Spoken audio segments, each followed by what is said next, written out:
A Microsoft anunciou o fechamento de 4 estúdios que ela havia adquirido com a compra da ZeniMax Bethesda.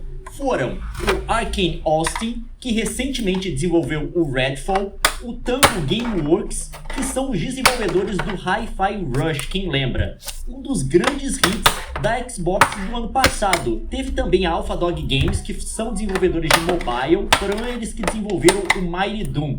E teve também o Roundhouse Games, que é um estúdio de apoio da Bethesda ZeniMax, que é basicamente trazido para um projeto quando você precisa de um estúdio adicional para completar algum aspecto do jogo. O Roundhouse Games não vai ser totalmente debandado. Os desenvolvedores dele vão ser incorporados ao ZeniMax Online Studios, que é o estúdio que faz o Elder Scrolls Online, que é o MMO da ZeniMax baseado na série Elder Scrolls, que é a mesma do Skyrim. A Microsoft completou a aquisição da ZeniMax Media em março de 2021 e todos os estúdios da empresa passaram a integrar o Xbox Studios, que é o da Microsoft.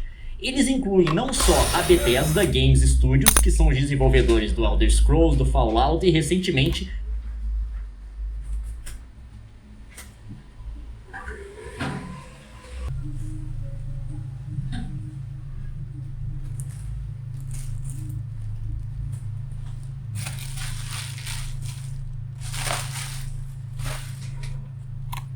de Starfield, mas também a ID Software, que é de Doom, Quake e Rage, a Machine Games, que é da série Wolfenstein, e também outros estúdios. O fechamento desses estúdios vem em um período em que está tendo várias ondas de demissões nas indústrias de game e de tech em geral.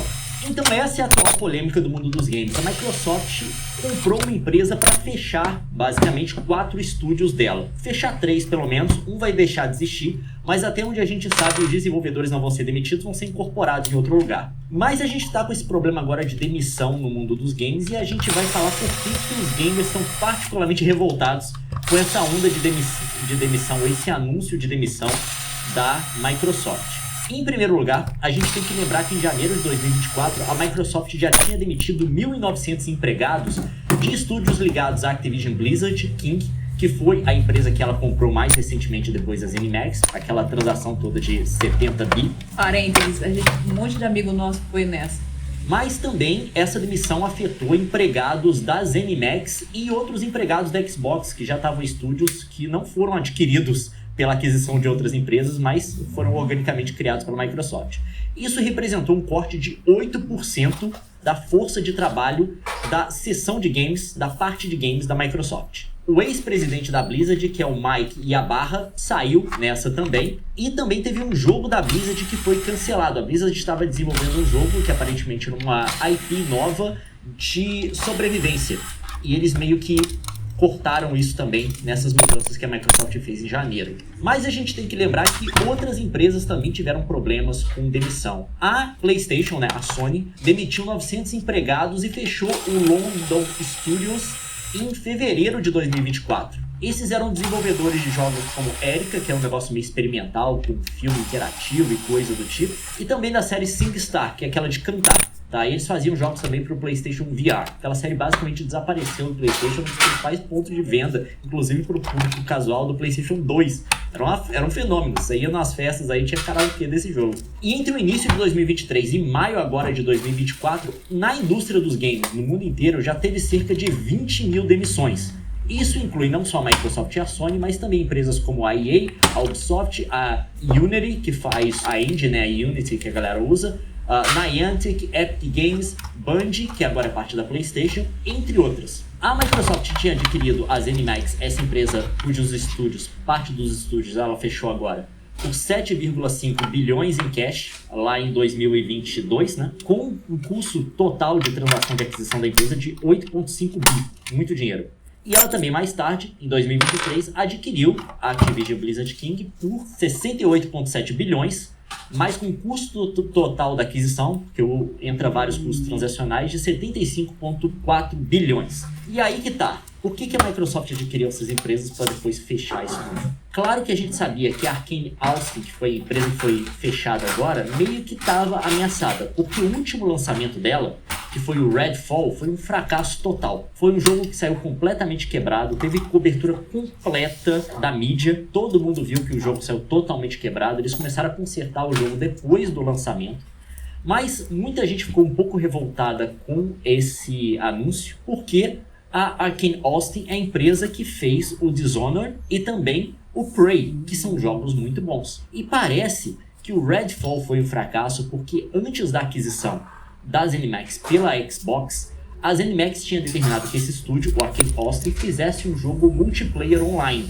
que era uma coisa para a qual eles não tinham conhecimento. Eles não tinham know-how disso. Eles faziam jogos em primeira pessoa, de primeira pessoa, foco em narrativa. Uma coisa meio no estilo de Half-Life, que é aquele jogo que é o tiro em primeira pessoa, mas tem uma história grande desenvolvendo em volta. E aí, eles demandaram que eles fizessem esse jogo multiplayer, que seria um live service, basicamente porque cash money, né? Dá dinheiro. A empresa queria ter um live service. A Microsoft adquiriu a ZeniMax e até onde a gente sabe não mexeu no projeto. Deixou ele continuar do jeito que estava e avançar daquele jeito. O problema é que os desenvolvedores da Arkane Austin, quando se viram forçados a fazer um jogo que eles não queriam e também por uma coisa para qual eles não tinham know-how, saíram do jogo. Até o lançamento do jogo, 70% da equipe foi substituída. Então quer dizer que todo mundo, boa parte da galera que já tinha experiência, que já veio de Dishonored, já veio de Prey, que eram jogos de sucesso, pularam fora da empresa. É um pouco revoltante de fazer isso com a empresa que fez o Dishonored, com o estúdio que fez o Dishonored e também Prey. Porém, essa galera que fez o Dishonored e o Prey tinham saído da empresa já, provavelmente. O estúdio era basicamente uma casca oca, vamos colocar assim. E de fato a Microsoft acabou fechando ele. Porém, o que a Microsoft tinha que ter feito era ter intervido no lançamento desse jogo. Entrou na ZeniMax, comprou a ZeniMax e falou assim: vamos rever todos os projetos. O que vocês não querem fazer? E eles deviam ter cortado o Redfall. Não fizeram isso. Deixaram o Telecom seguir.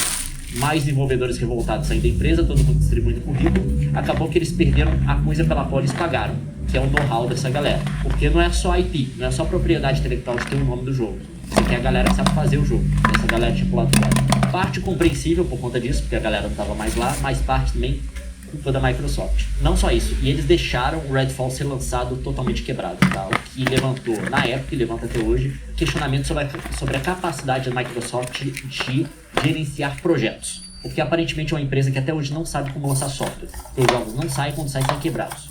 A gente fala muito do PlayStation, porque o PlayStation teve um ano off deles agora. Eles anunciaram que não iam lançar nenhum jogo de franquias famosas do PlayStation. Mas se você tem um PlayStation, desde o começo do ano você teve Helldivers 2, você teve Ronin, que muita gente falou que não é muito bom, eu tive tempo de jogar ainda. Você teve o Final Fantasy também. E você teve o Stellar Blade. Stellar Blade e Helldivers, eu não tenho certeza sobre o Ronin, apesar de não serem de estúdios da Sony, foram publicados pela Sony. Porque a Sony viu que eles fazem o planejamento, um jogo demora 4, 5 anos para ser produzido. Aí eles viram 4, 5 anos lá atrás, que é o seguinte: os nossos estúdios não vão produzir jogos nessa janela aqui, a gente vai ter um problema de oferta de jogo, de oferta de exclusivos.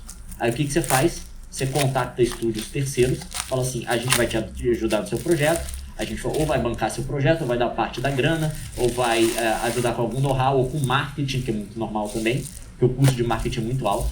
A gente vai fazer isso e você lança exclusivo na nossa plataforma que a gente vai publicar para você, vai te dar um deal bom aqui e tal. E você vai e faz o gerenciamento de software, você preenche aquele espaço. Aparentemente a Microsoft tem muito problema de fazer isso. Não conseguiu descobrir ainda como fazer isso de forma confiável. Não estou dizendo que a Sony faz sempre bem, mas comparado com a Microsoft, é claro que faz melhor. Então teve esse problema. Mas o que revoltou a galera foi o tal do Hi-Fi Rush.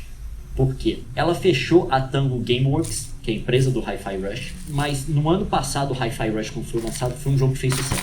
Foi um hit, que veio do nada e foi um hit. E levou um monte de prêmio. Se eu não me engano, divulgaram uma nota que ele teve... Os caras foram punidos por serem bons. Ele teve 3 milhões de jogadores, 6 foi consecutivos ou na semana do lançamento, que é um número muito bom. Tá? É um número muito bom, considerando o mercado atual. Puniram os caras. Isso que levanta todo o problema, que é o seguinte: nem se você fizer um jogo de sucesso, seu emprego tá garantido. Do passaralho. Então, esse foi o problema da galera. Por que fechar o Tango Gameworks? Eles fizeram um jogo de sucesso. E aí, qual que é a justificativa? Então, não tem. A gente vai falar disso depois. Não tem explicação. A gente tem que especular. Eu falo: olha, o seu trabalho é muito bom, mas a nossa empresa está no momento... Perguntaram isso pra presidente da Xbox.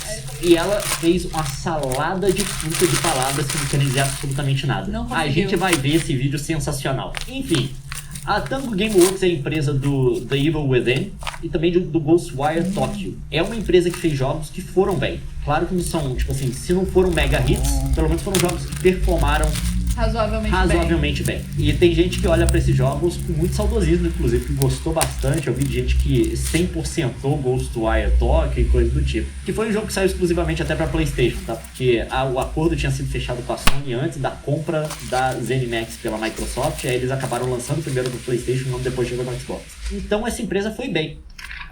Seguinte, se você seguir esse modelo de